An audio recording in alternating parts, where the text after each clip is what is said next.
Hi, everybody. I'm Billy Parker, and I'm so proud to be here for the new Red Steagall CD party. We're going to have a good time, and Red Steagall, it's such a pleasure to be Mike's side with you. Billy, it's always great to be anywhere with you. We've had some wonderful times in the last 40 years. Do you have to get into the yearly thing? I just wanted to give us some credibility before we start playing some of these songs that are 35 years old. But, Red, I love the new CD, and I know the folks are going to love it. And some of the people you have on there, as a matter of fact, we're going to kick the show off with Toby Keith. And how did you meet Toby and where? One time we were playing a golf tournament over at Shangri-La, and my friend Ernest Owen had a bus, and it was just a big party bus. It wasn't like a tour bus. And Coach Royal and Ernest and I were sitting on that bus, and this guy walked in and sat down and introduced himself as Toby Keith. We never did get into the party. We sat there all night long, and Toby sang me every song I'd ever recorded. And he had been doing my songs on the bandstands of clubs all over Oklahoma. And we became fast friends, and we still are today. I talk to him, quite often. Well, he must have loved it well enough and loved this particular song to do it with you, called Lone Star Beer and Bob Wills Music. We'll talk more about the writing of that.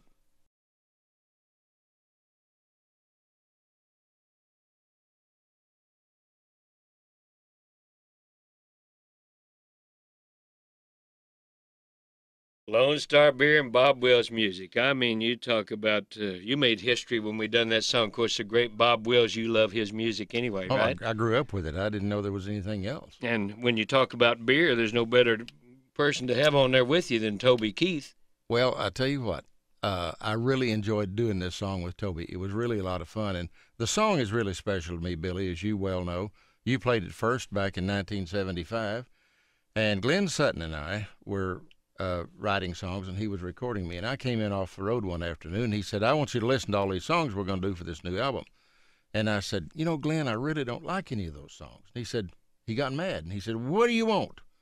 And I said, I want a good beer-drinking Texas dance hall kind of song. He said, well, how about Lone Star Beer and Bob Wills Music? And we wrote it in 10 minutes.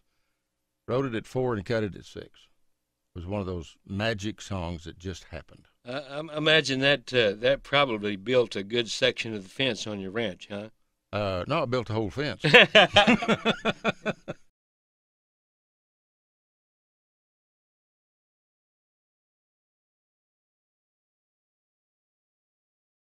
One of the sweetest ladies in country music, and a lady that we all love so very much and so proud she's from Oklahoma.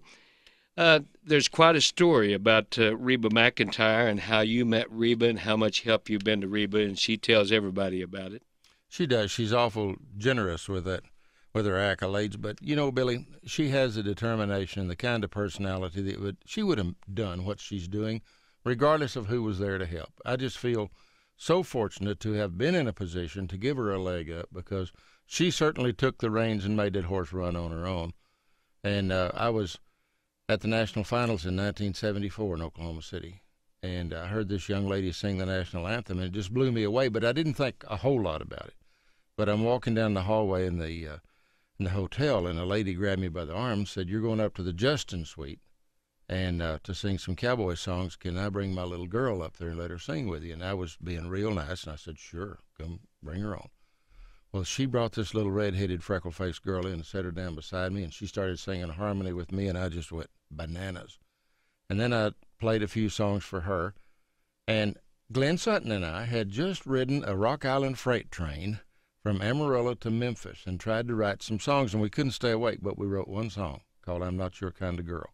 And I needed somebody to demo that because I had moved my publishing office from Los Angeles to Nashville, along with Jim Halsey. And so I had her and her mother come to Nashville, and we cut a demo on that song and another song, and we pitched it for about a year and finally got her a record deal. Oh, and was it a record deal? I remember she mentioned the first time she, and I'm not bragging, but the first time she heard her song, it was here on KVOO 1170 AM, one of our great radio stations, and they all had to hunker in the hall down there at home to listen to it. You remember that, right?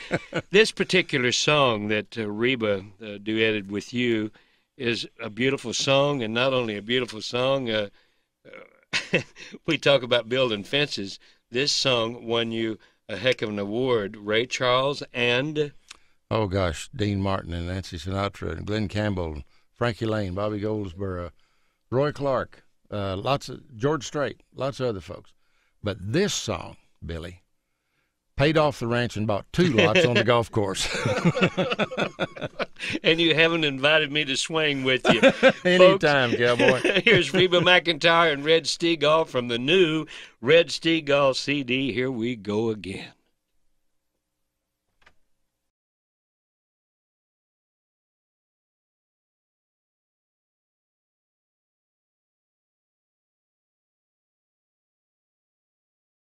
Charlie Pride. Red, I know Charlie, and Charlie's just one of the nicest guys in the business, but where did you meet Charlie and get associated with him? Billy, you remember the days when we used to have the disc jockey conventions in Nashville? Oh, yes. And we got to meet all the disc jockeys. They were our buddies, and all the acts came in off the road, and we'd all gather at those motels downtown Nashville and have the most wonderful family event. I remember. Well, we were at a party, and I saw this guy standing against the wall with his leg in a cast.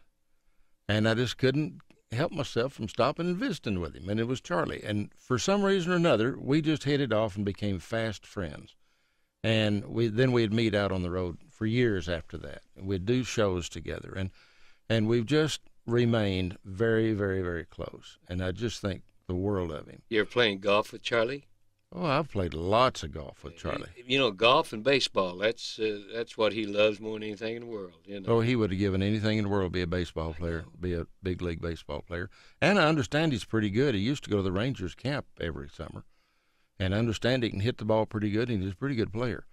But I am so glad also that he chose to be a country music performer, because he definitely is a legend, and he has created an art form that will live forever. And so Charlie's a dandy. What made you make the decision to ask Charlie to do Party Dolls and Wine with you? Party Dolls and Wine was the first hit record that I had. And Charlie was one of those first people that I really became close friends with in the world of entertainers.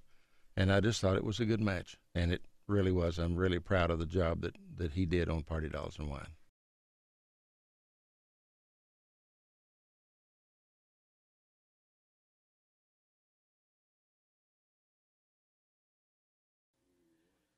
The new Red Steagall CD, the greatest thing since sliced bread, and I'm glad to be a part of it, and, of course, bringing it to you, and Red's with me.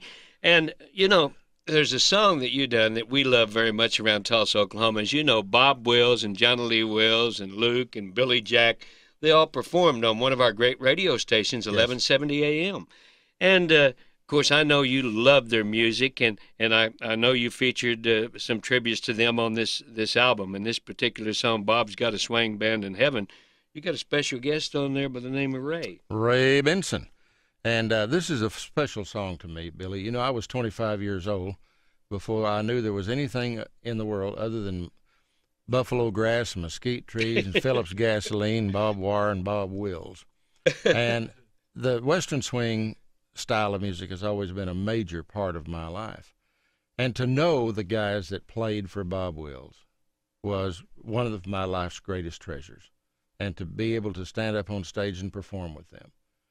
And when Keith Coleman died, we were on our way to Denver in the bus, and we stopped for the funeral. And it was cold. Oh, it was really cold. And I'll never forget, Johnny Gimble stood up and he said, well, every fiddle player in the world now can move up one notch. And he said God needed another fiddler for his swing band in heaven, and it was Keith's turn. And before that bus got out of the north end of town, I had written this song, Bob's Got a Swing Band in Heaven. And I performed it one night with the Playboys' retirement party, because when Al Strickland died, then the guys decided that they weren't going to do that anymore. They did, but they decided they'd have a retirement party, and I did that, and then they invited me to sing it in the Brady Theater in Tulsa, Oklahoma, when they had another retirement party.